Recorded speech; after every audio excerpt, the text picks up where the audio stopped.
Welcome to On the Square. I'm your host, Mykal Kafi. Also, part of the title is Health, Wealth, and Self, which I got I first heard that from KRS-One. These three components, health, wealth, and self, I think is very important to a healthy human existence on this planet. So you need your health, and we all should be striving to have the best self-care that we can have to keep our health or improve our health.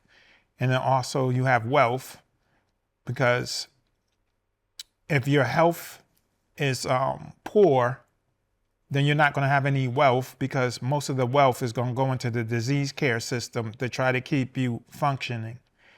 Also self, a knowledge of self. So health, wealth, and self. The other thing I like to bring up, which I normally bring up as an introduction, is working on yourself. And working on yourself is just, self-improvement, and you're just trying to be a better person, have a moral code, try not to do any harm to other people, trying to be self-sufficient, and things of that nature. Also, so once you got yourself, situated to the best of your ability, then you go towards your family. So you kind of want to be there for your parents, or brothers and sisters, or whoever that's near you geographically. So you want to be there for your family, and then you go to your neighborhood. You want to support positive issues in the neighborhood. So you work on yourself. From yourself, you go to your family. From your family, you go into your neighborhood. Going towards myself, I try not to use the N-word. I've used it in the past just to, assimilate it into the group, so you don't be different from the people that you're hanging with. But it's not something that I enjoy using. Profanity, same thing. Did it to be accepted, because coming out of middle school, I never used profanity ever. So I started, I guess, going into the high school, I started practicing or learning profanity and started using it in my speech. Also name calling, or we can call it labeling. Oh, this is a feminist, this is a communist, this is a XYZ. So name calling or labeling. Try not to label. Sometimes you use it so people know who you're talking about and not have that person's name. But try to minimize name calling, labeling, also, profanity, using the N-word. I try to avoid. Now, I don't belong to any organized religion, but I do believe in the supreme being, and I don't have any problems reading books like the Bible. So I think some of it is misunderstood and some of it is very helpful. So in terms of politics, I try to be independent or a third party. A lot of times in the past, I have voted for the Green Party. I also voted one time for a Republican candidate, but I really don't stick to a party. When it comes to voting, I vote for policies, not parties or personalities. So another thing, talking about the federal legislation in this country, the typical or medium age for a senator is 65 years. For the House of Representatives, it's 58 years. So I'm definitely for term limits for Congress. Now, I understand the system that they have in Congress is not that easily understood. So it takes a minute to understand how to maneuver and be functional into the system, the political system. But I would shoot for 18 years.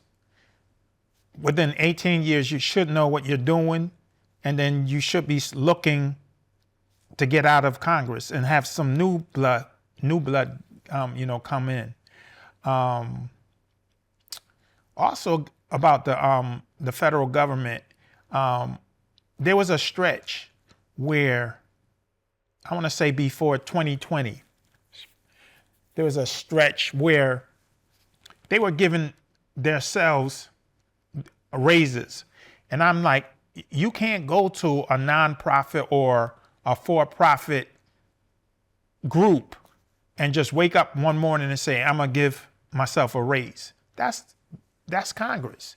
They gave 9 straight raises to themselves until we caught on because we're so busy trying to survive in this environment. So, you're worrying about your children, you're worrying about the mortgage, you're worrying about your pension on your job or your 401k, layoffs, whatever you're worrying about something. So you're distracted. So a lot of us don't pay attention to Congress was just giving raises left and right. And this is during the periods where they had you had people in Congress never passed a bill. I think Jim Jordan, don't quote me, and I think Jim Jordan was one of those individuals, but don't quote me. I have to go look it up again because I'm going off the top of my head and in my memory in terms. But there's a bunch of people in Congress that never passed a bill, and that's like you working at your job. You're a police officer, and you never made an arrest. But you're in the field, you're driving around, enforcing laws, and advocating the system, law and order, allegedly, and you never arrest anybody, or never gave anybody a ticket.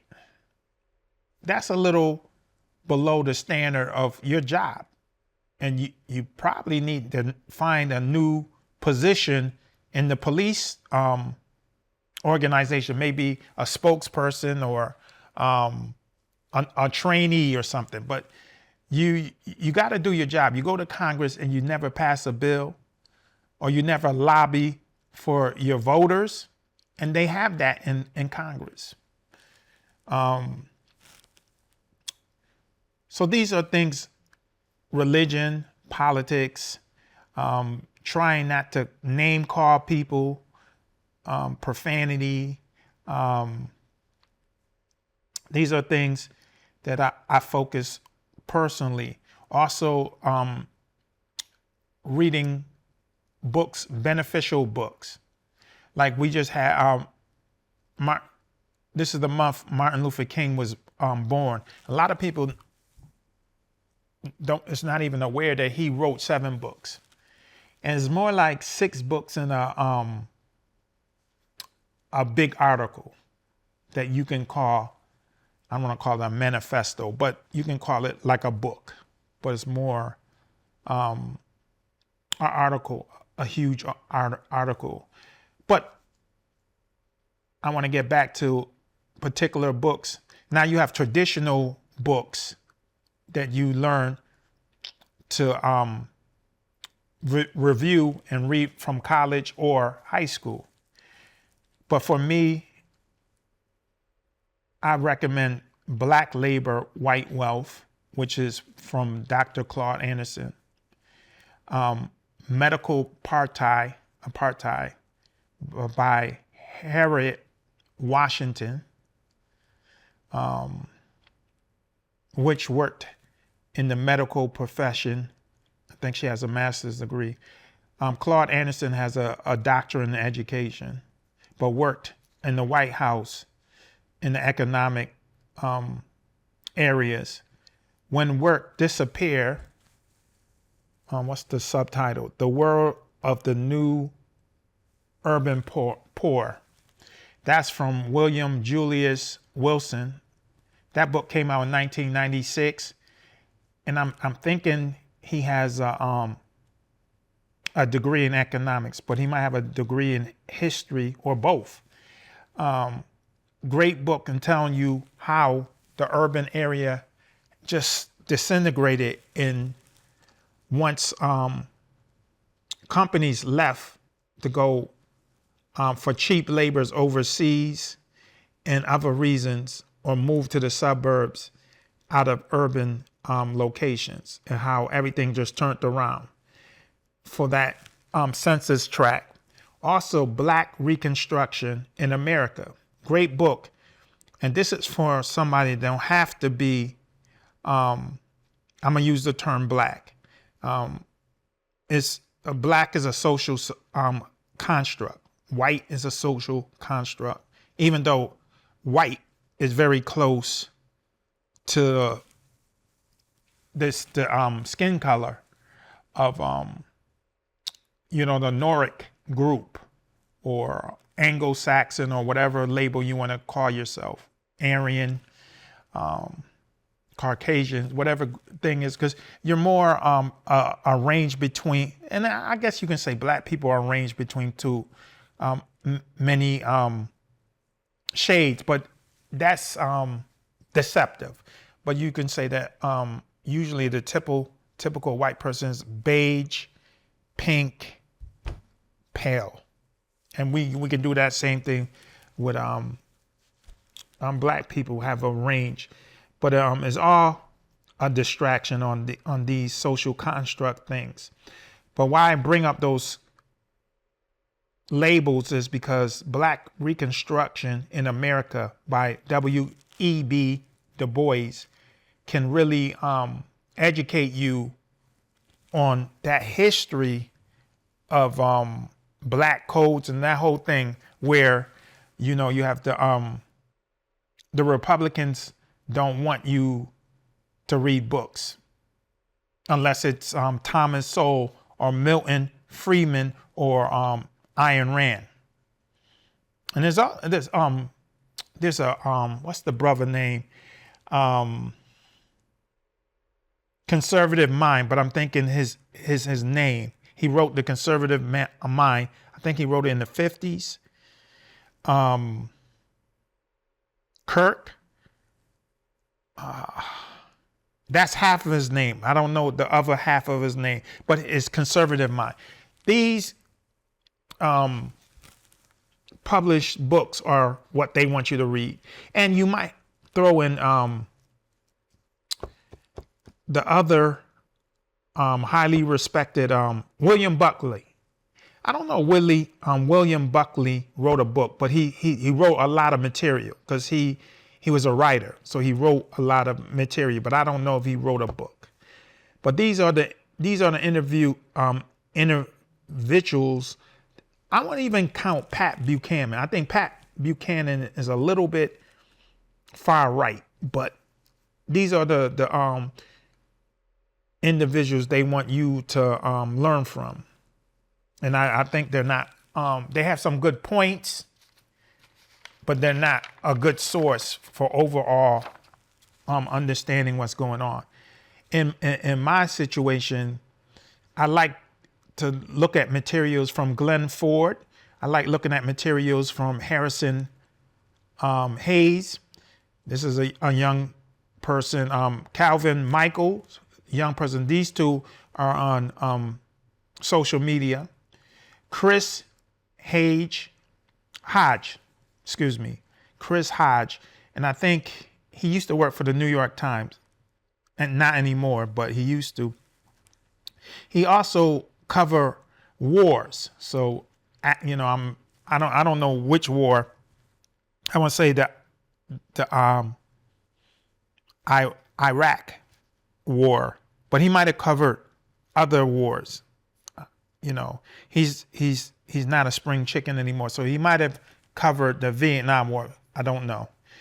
Also, Ralph Nader. These are individuals that you will get a total education of what's going on politically, economically, or anything pertaining to the United States or worldwide. These are excellent sources of information, and they're not a big fan of corporate America. So once you know that somebody can't be bought off easily, that's who you want to read their material, or you want to listen to what they have to say.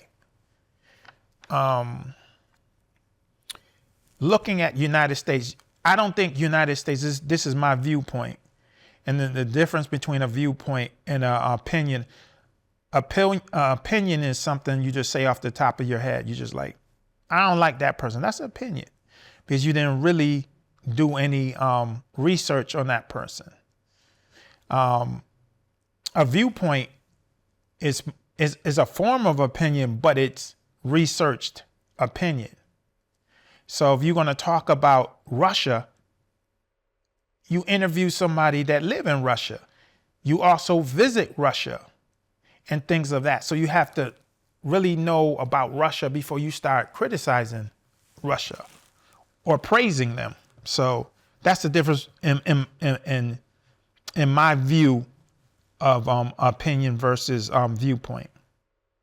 But I think that United States is not a country. And what I mean, I think it's an economic zone of states and commonwealth. So you're talking about United States is like 50 states. Because if you don't know the laws of other states and you go into that other state, it could be different from other states. So how can you call this a country? I can go to Texas and buy a gun without a permit and things of that nature. But I can't do that in Connecticut. I'm going to have a permit. So when you go to different, and then you go to New York, you can't own a gun, to my knowledge. So as a citizen, so different states got different rules for different things. So it's 50 different areas going in 50 different directions. So it's an economic zone that we want to believe that's a country. And we live in a pro-truth society. So when you have things like, you don't want to be fact-checked, you don't want to have multiple sources. Like I was looking up the top insurance companies. I got multiple, depending on what the source is, I got multiple numbers. Some sources says there are 25 top insurance company. Some sources is 10. I went to AI. AI said there's 5 top insurance company that control over 50% of the insurance. Who I'm supposed to believe? I believe the lower numbers always are correct. I don't believe there's 25 top insurance company or 10. I believe there's only 5.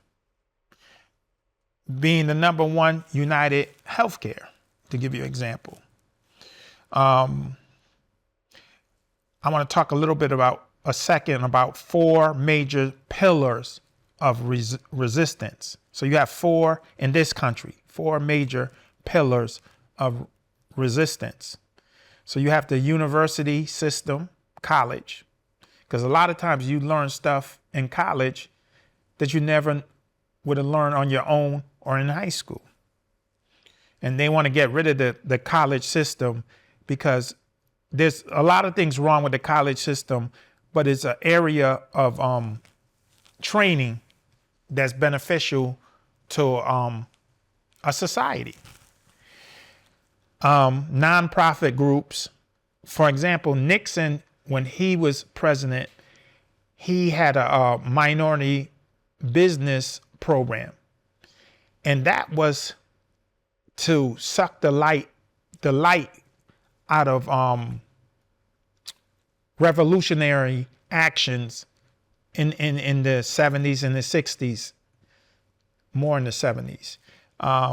He probably had the ideas in the 60s, but he implemented him and his administration in the 70s, where there's an old saying that how do you stop a black revolutionary is give them a job. See, once somebody is paying a bunch of bills and owe debt, takes the fight right out of them. You want them to go to private school. You want them, you want to pay your mortgage off. You don't have time to be marching, or you don't want to make time to march and protest and boycott and have sleepovers and whatever other tactics that we use to protest. You're more focused on trying to keep what you have, what little you have. So you take away nonprofit influence. So you have university, you have nonprofit groups. The third is media outlets. Trump liked to use a saying, he fused to his saying with Stalin. Trump said that the media is the enemy of the state. Now, Stalin used that, but he didn't say the media. He's talking about a different enemy. But Trump he combined what's in his head with Stalin's comment. So you have the media outlet and the organized labor. Now, an example of organized labor is like unions. Yes, there's things wrong with the unions, but you'd rather have a union than not have it, because a union will fight for you against the big corporations that you usually lose when you fight against them. Yes, unions become proactive in elections, and I don't think they spend the money wisely. But who does spend money wisely? You think the government spend money wisely? When you have that amount of money coming into an organization, things get lost or mismanaged, and you need audits all the time to try to find where the money went. Also, you have tactics. Tactics are discredit the person, so he's a nutcase. Neutralize the person, or prison. So they use these tactics to shut you up, for lack of a better term. So they're going to discredit you, so nobody want to listen to you. They're going to neutralize you, which means they're going to stop you, or they're going to throw you in prison. Most people don't want any of those situations, so they're not going to go 100% into trying to make things better or more efficient. Now, I looked at a little comment from Robert Wright. Robert, I think he used to be the former Secretary of Labor for Bill Clinton. But he put out a post on Facebook on January the 8th. He said that oil companies are bought off by Congress, and there's no action against climate change. The NRA is bought off by Congress. There's no action on guns. He also stated, insurance company has been bought off by Congress. There's no action on health care. And all these comments was from Robert Wright. Now, I tried to look at who's in control of the insurance for the health care, not the mortgage and fire insurance, flood insurance, car insurance, rental insurance, none of that stuff, just health care. Couldn't find any good. What I found was multiple numbers. Some says 25 top health insurance. Some says 10. And I went to AI. AI said it's 5. I agree with AI. 5 insurance company that control 50% of the healthcare system. That sounds logical, because we know that there's 4 companies that control the beef industry. 4 companies. We have 3 companies here in America that control the car manufacturing companies. Industry. I'm thinking of the there's another industry.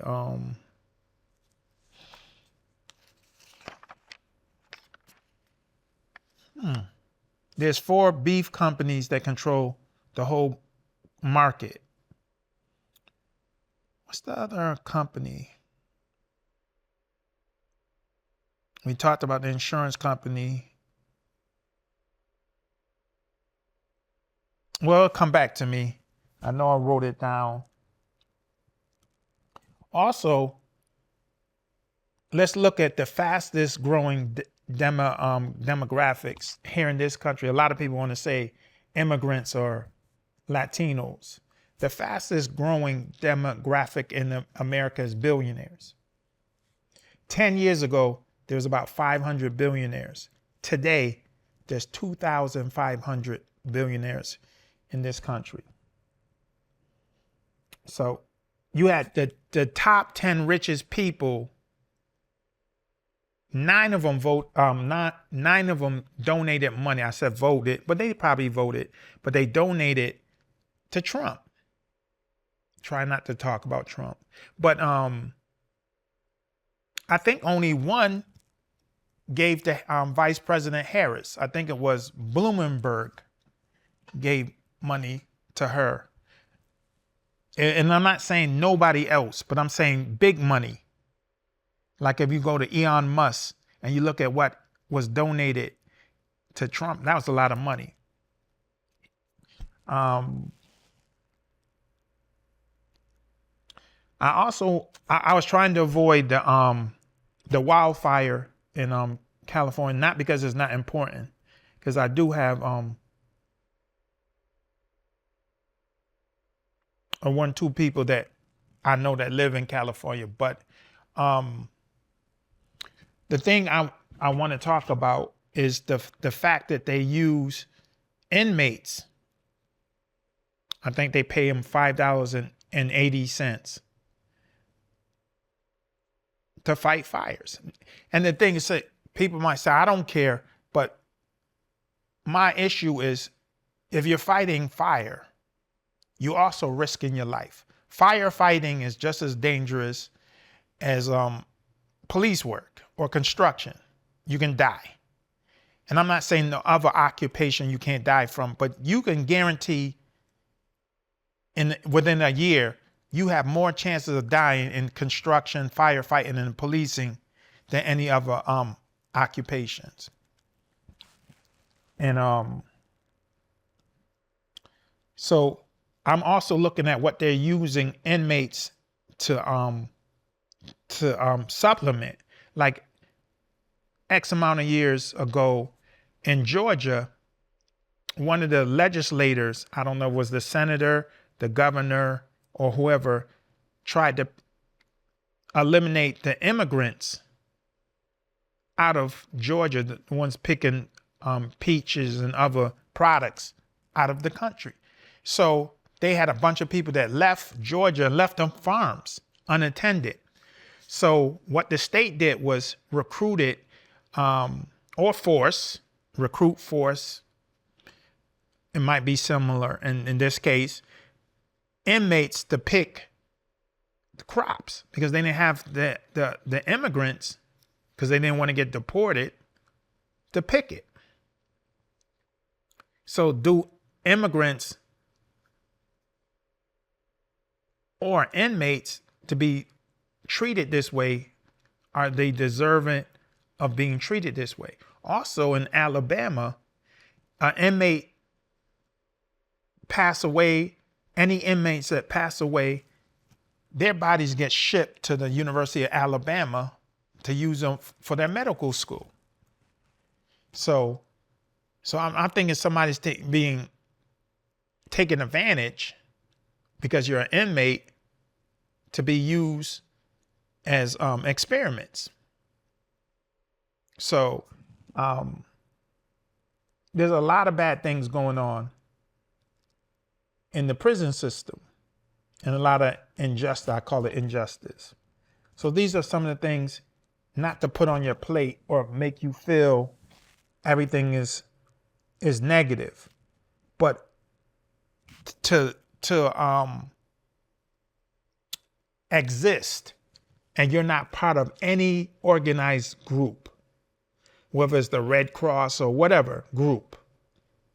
You're not part of a group trying to make United States a better place to live, or just make yourself feel a sense of purpose. If you think your purpose is just trying to get this money and sleep with as many women as you can possibly sleep with, or other activities that's not contributing to well-being of society, it's a sad statement. Now, there was a well, I have it here. There's two quotes that I want to read.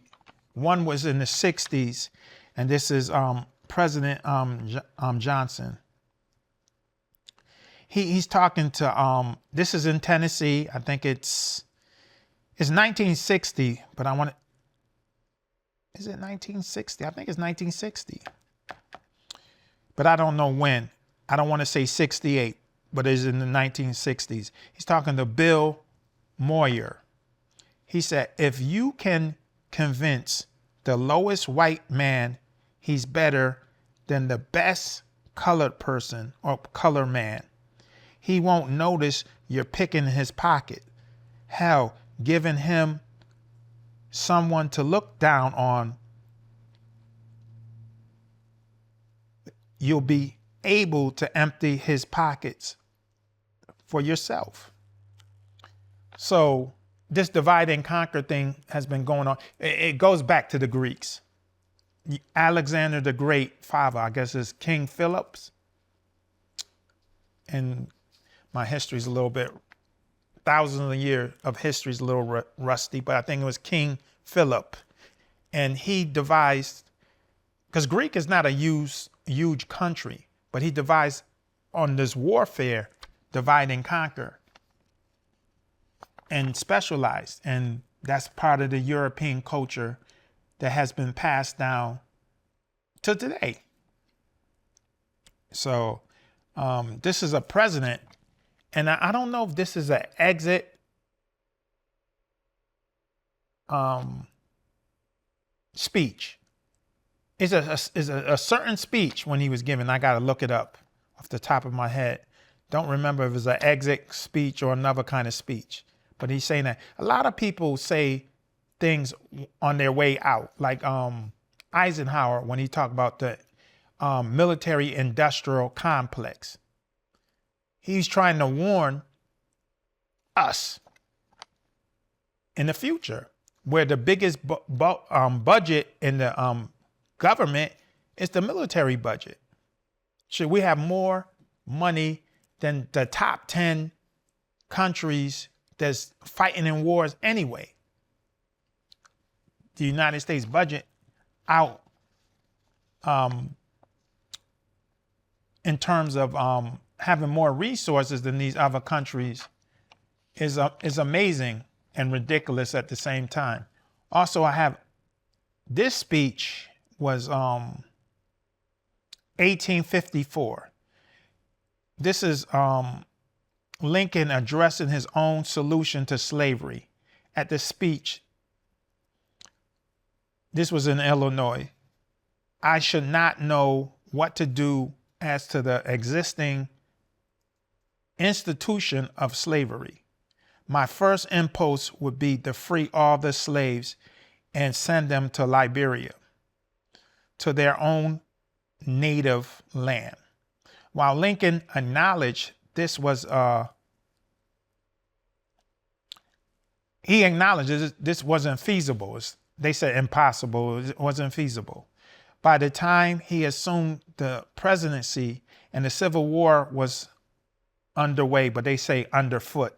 So I just want to show you that I'm changing the words instead of saying what he said. He said underfoot.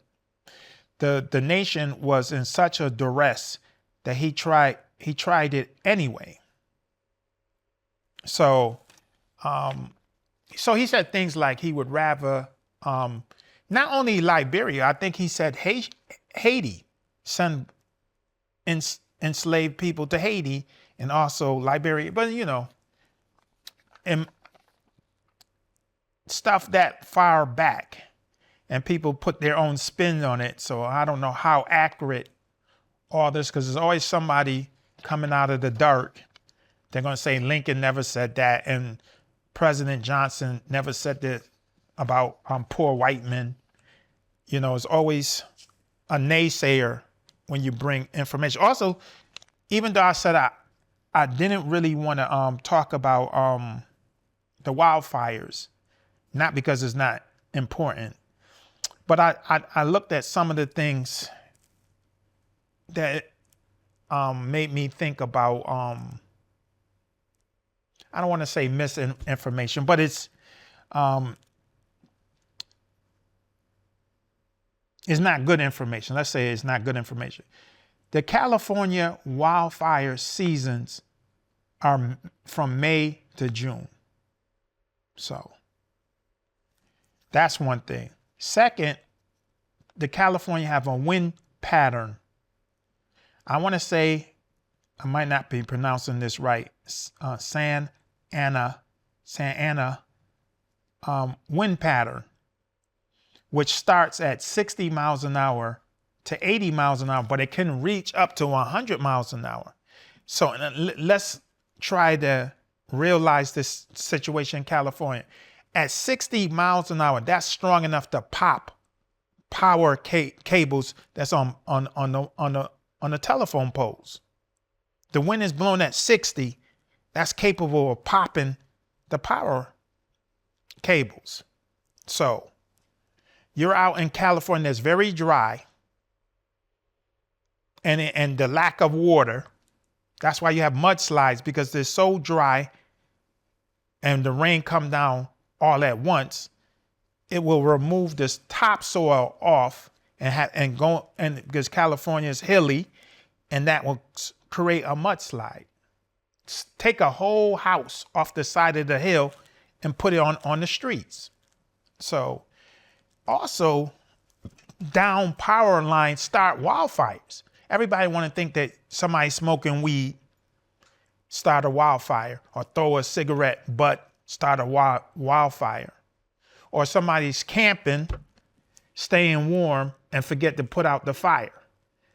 That may or may not happen, but that's not the majority cause of wildfires. Because a lightning strike can hit the ground and cause a wildfire. So it's multiple things that can cause a wildfire. Stop blaming on homeless people, poor people, drug addicts, and try to find a solution. Like, for example, run the cables underground. But the utility company will tell you that's not cost effective for them. That means they will have to jack up the cost of energy for residents. Now you're at a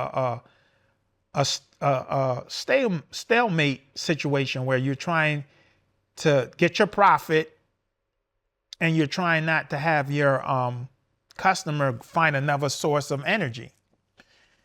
But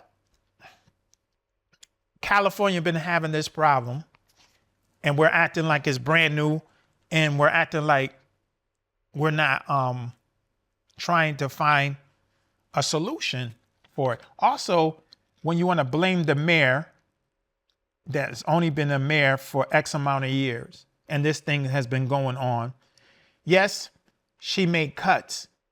Even Trump want to make cuts. Again, second time I brought him up, I'm going against my own rules. But any politician is going to try to make cuts.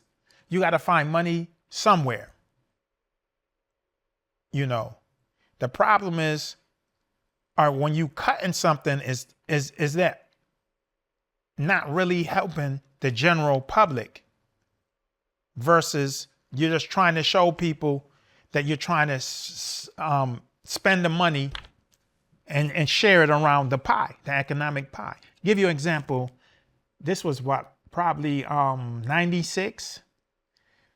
Time magazine. No, it might not be Time magazine. It could be Newsweek. It might be Newsweek, one of those magazines. And they had God versus gangs. I think the pastor was Eugene Rivers. Don't quote me on his name. But he was a pastor in Boston.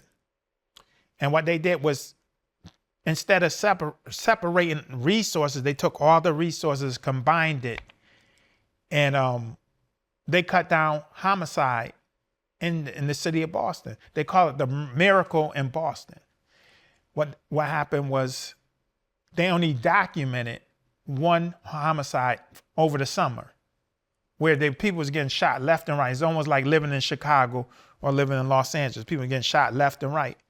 But because they combined all the resources, they put all the focus and resources on homicide and violence. And it just eliminated it. Then some politician came up with this bright eye. We need resources to be somewhere else. The minute they took the resources out of violence, people start getting shot left and right all over again. So that's the issue with resources and trying to slice the pie. We know there's a homeless issue. Do we put resources in the homeless? We know there's a food security issue, insecurity issue, if that's the way you term that situation. I call people that's hungry. Do we put the resources in there? We know it's a school issue because we're using property tax to pay for school. And you got burnt out teachers, and you got unions that's once any group have power, they're gonna abuse it. Lord Action out of Great Britain said, absolute power corrupts absolute. And he said that in the colonial period. So it's just human nature. You give a person a bunch of money, and then next thing they buy a social platform and rename it, and then have a whole bunch of hate groups put posts on that social media. You just abuse power. So going back to the California situation, and I'm gonna leave that alone. Just to tell the fire season, the wildfire season is more towards the spring, not now. Having inmates putting out fire at $5.80 is putting these guys at risk. And also the wind patterns make a difference. Like, you ever heard of El Nino? And they have other wind patterns, So we need to look at that situation and look at how utility companies put their infrastructure in each state to provide resources and energy. Like if we look at the power grids in this country, not to sound, who's an example? Not to sound, there's a celebrity always talk about it. Can't remember the celebrity's name, but he talks about the power grid in the United States are vulnerable to what's the solar flares? That's the word I'm looking for. Solar flares from the sun. If a particular solar flare reach Earth, hit hitting the surface of this planet, it can destroy the power grid. That means blackouts and other things that come with destroying the power grid. And when was the last time the power grids in the United States have been updated for emergencies? So there's a lot on the plate to get busy. you know. Let me look at some other, I think I brought up the last show about the average doctor lives 51 years, but they're telling you how to live longer, and they're not living longer. Yes, there are nutritionists that you can go to, but if you look at what a doctor have to get his MD on health, when he's getting his MD, he's getting on things on surgery and other medical procedures. But how much credit do we get in what you eat to stay healthy? Not too much. Now, when you run to the phone or the computer and Google, you're gonna get different age groups. That's what I'm having a problem with the insurance, health insurance, the top health insurance. Remember I told you I had 3 different numbers, 25, 10, and 5. Same thing with the age of medical doctors.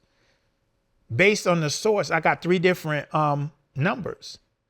I got 67, I got 56, and I got 51. 3 different age numbers for the average age of a doctor, MD. So the amount of work of research you got to go through and debunk and weed out this information and say that this is the most accurate and correct information. The age of the doctors, all the groups that I looked at were very, I would suggest, official research groups. I think one was the Institute of Health, was one of them. And the other one is the Medical Workforce Organization. These are groups that have a medical background, and they do research. So who am I going to pick over the other? You know, they're all medical research groups. They all came up with different numbers. Yeah, I got to figure out what method they use to come up with that number. And that's just extra work. You know, there was another,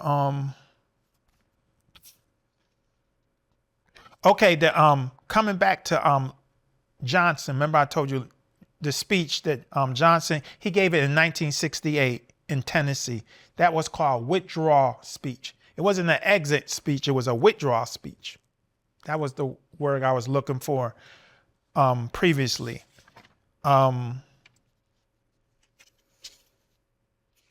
And Lincoln, just because Black History Month is coming around the corner and Martin Luther King celebration is this month, Lincoln gave a form of reparations, or you could call it restitution, to slave owners for them to free, because they're considering the enslaved person assets, or 3/5 of a human, or whatever category, or subhuman, whatever the category they want to call those enslaved ancestors of my people. He gave financial resources to those individuals, but as you know, that they never got the 40 acres in the mule at the end of Civil War, allegedly at the end of the Civil War. And people want to say, I wasn't born, or everybody's been enslaved, like Candace Owen. I don't usually like to use people's name, but I use her name because between her and Jason Whitlock, there's a real hatred for these 2 individuals, because instead of them being open and fair, they're just vicious. But she wants to talk about everybody who's been enslaved. Yeah, there are degrees of slavery. There's things called indentured servants. There are things called serfs and all that. These are a form of people being oppressed to survive based on somebody that's more powerful than them or in control and utilizing their labor. So a serf is, if you want to stay on that land, you have to harvest the food on the land, and that's your payment to stay on that land. Indentured servants is okay. If you're leaving from another country, you have to pay for that trip. So they'll give a time period to say, hey, if you work for this particular labor for this amount of years, after these years are up, you get to go free. But what they don't tell you, they have something called freedom dues. Freedom dues is you get an acre of land, and you also get $100, if my memory is correct, $100 once you get free. So let's take I'm still looking for information to see if enslaved blacks, when they got out of slavery, I shouldn't even say they wasn't slaves at that time. At the beginning, they were indentured servants. And then they came up with a rule that as long as you're baptized, you don't stay in indentured servant. But once they took that away, it becomes permanent. So for the rest of your life, you're enslaved, and your children are enslaved.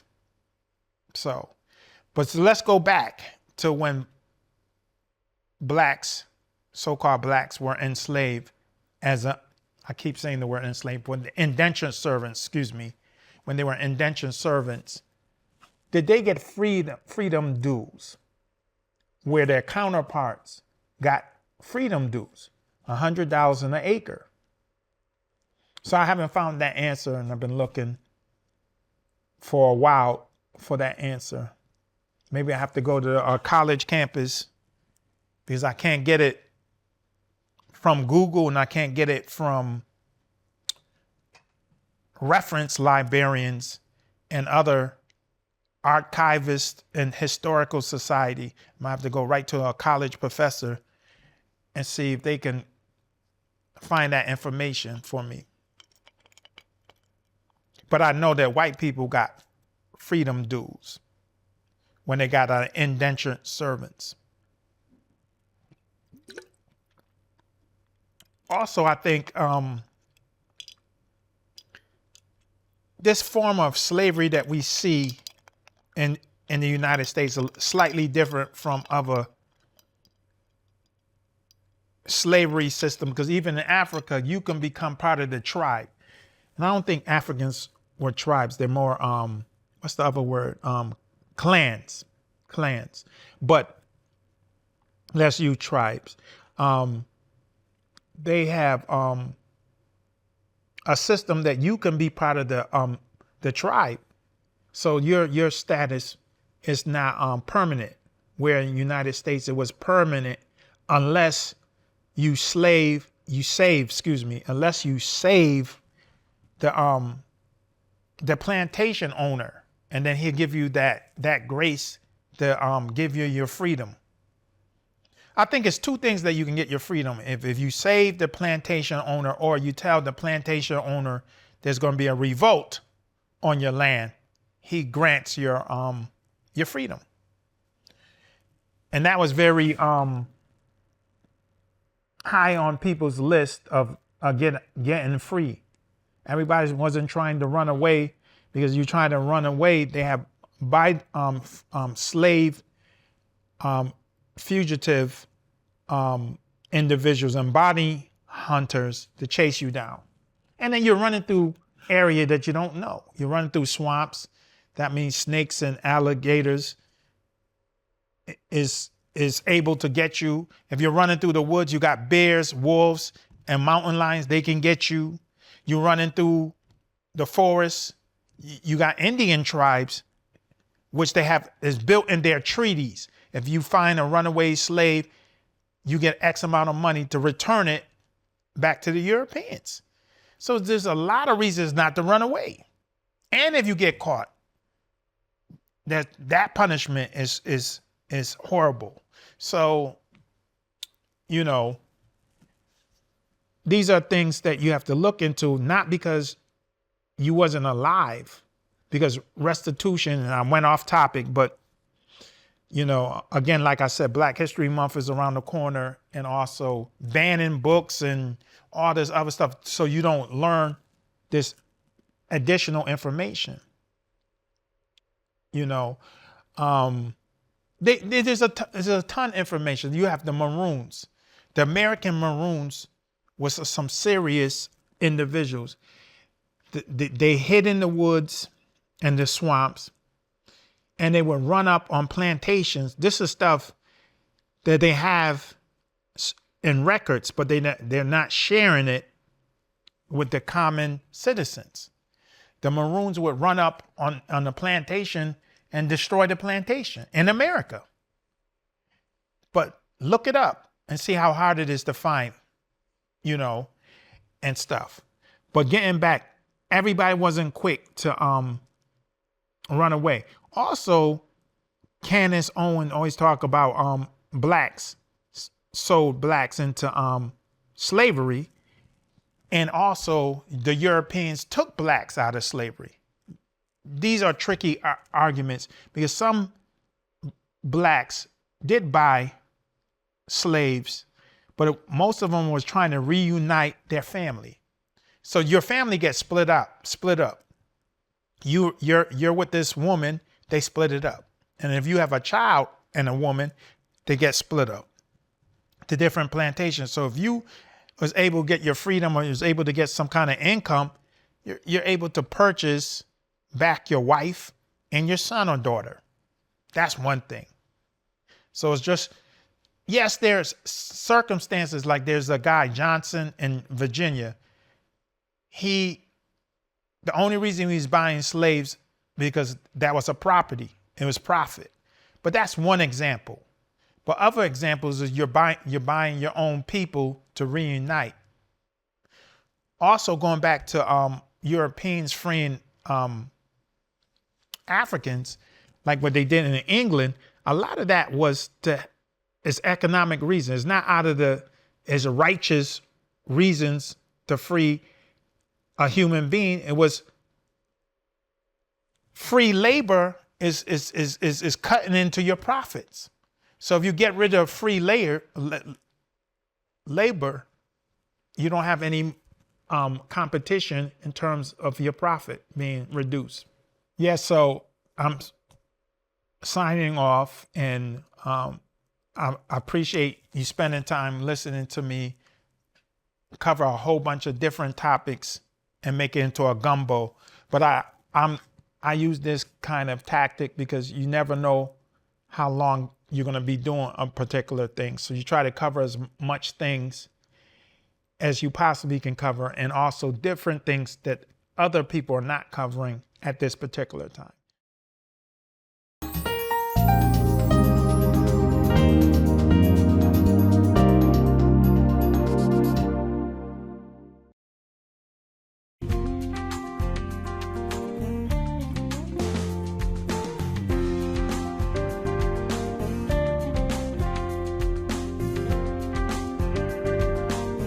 Follow us on Instagram at nutmeg.tv.